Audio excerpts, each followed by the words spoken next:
Solution.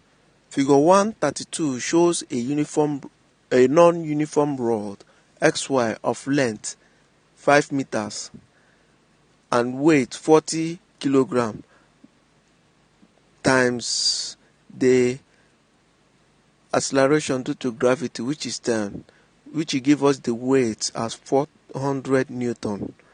And the center of gravity of the non-uniform rod is 2 meters from X. Then we are asked to get the force required to pull the non-uniform rod at a point P upwards. Taking moment about X, clockwise moment is equal to anti-clockwise moment. Since the P we are looking for is covering a distance of 5 meters from, as we are taking the moment as S, then which will now be equal to 400 Newton, the weight of the non-uniform rod, times 2, which is the distance from the center of gravity, or the weight of the non-uniform rod. We now have our P, making P the subject of the formula. We have that 400 times 2 all over 5. P will now be equal to 160 Newton. Suppose force P1 is applied at X. Taking moment about Y, we have that P1 times 5 is equals to 400 times 3. P1 is making P1 the subject of the formula. We have that 400 times 3 all over 5 is equals to 240 Newton. 240 Newton is greater than 160 Newton, or P1 is greater than P. P would be sufficient to raise the rod at X. Example 5. A meter rule having 20 Newton, 1.5 meter from the fulcrum and on the left, and 10 Newton, 1.5 meters from the fulcrum on the right. To determine the moment on each side, moment is equal to weight times distance, which is 20 times 1.5, which will give us 30 Newton meter. Moment on the other side, which is on the anti-clockwise side, which is 10 Newton times 2.5, which is the distance from the fulcrum, will give us 25 Newton. A meter rule is being pulled by a force of 10 Newton at an angle of 30 degrees to the meter rule, and the meter rule is 2.5 meters from the fulcrum. Therefore, the horizontal component of the force is 10 cos that, while the vertical component of the force is 10 sin that. Since we want to get the actual distance or resultant force Y, we now see that by resolving the force, we have our length to be 2.5 and the angle to be 30 and our Y unknown. Then sin theta or sin 30 is equal to Y over 2.5. Therefore, our Y, making our Y the subject of the formula, we have 2.5 sin 30 equal to 1.25 meters. The force, to get the force, we take the horizontal component, which is 10 sin 30. Force will now give us 5 Newton. Then the moment is now equal to 5 times 2.5, which will give us 12.5 Newton meter, or sin 30, which is equal to Y sin 2.5, 2.5, taking like terms together, we have that 2.5 sine 30 is equals to y. Therefore, our y is now equal to 1.25.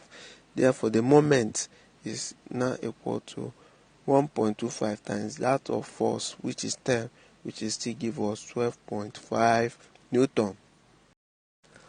Stability.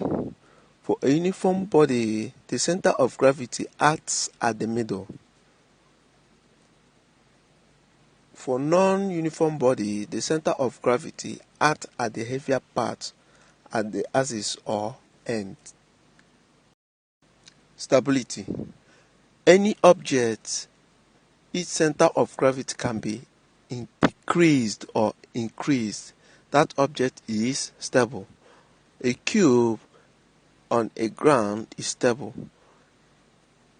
A triangle on its tip is unstable, while a rolling cylinder is neutral. Neutral thrusts linear motion and therefore moves. Example 7. A uniform beam of mass 10 kg is pivoted as shown in the diagram below with weight attached. AB equal to BD equal to 1.5 meter.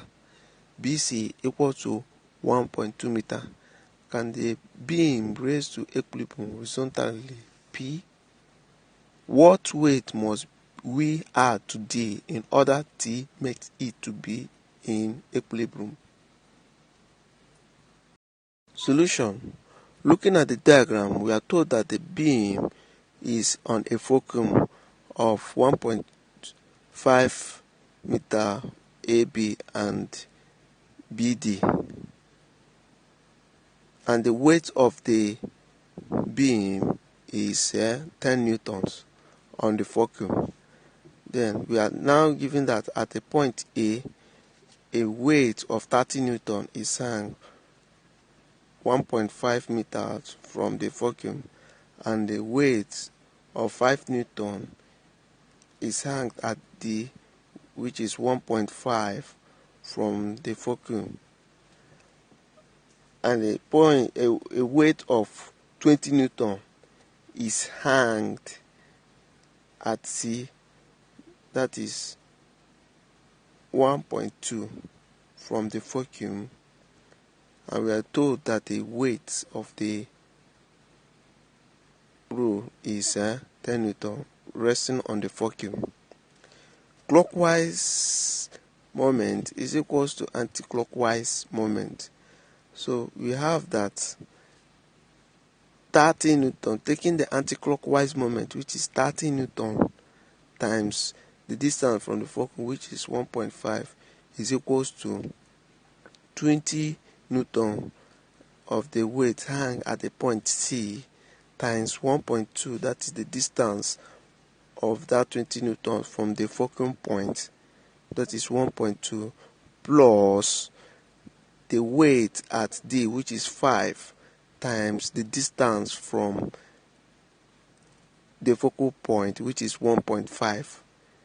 We now have at the anti-clockwise moment, we have 45, which is equals to 31.1. It turned anti-clockwise.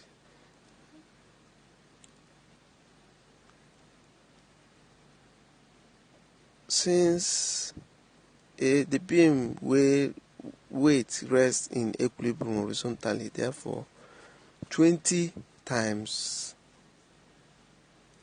in order to add the weight, what weight will be added to raise the beam? 20 times 12, that is anti-clockwise moment. Taking moments still at that point, 20 times 1.2 plus the weight added, which is 5 plus that weight times 1.5 is equals to 45. 24 plus, that is times 1.2 with 20 will give us 24, plus 7.5 is 1.5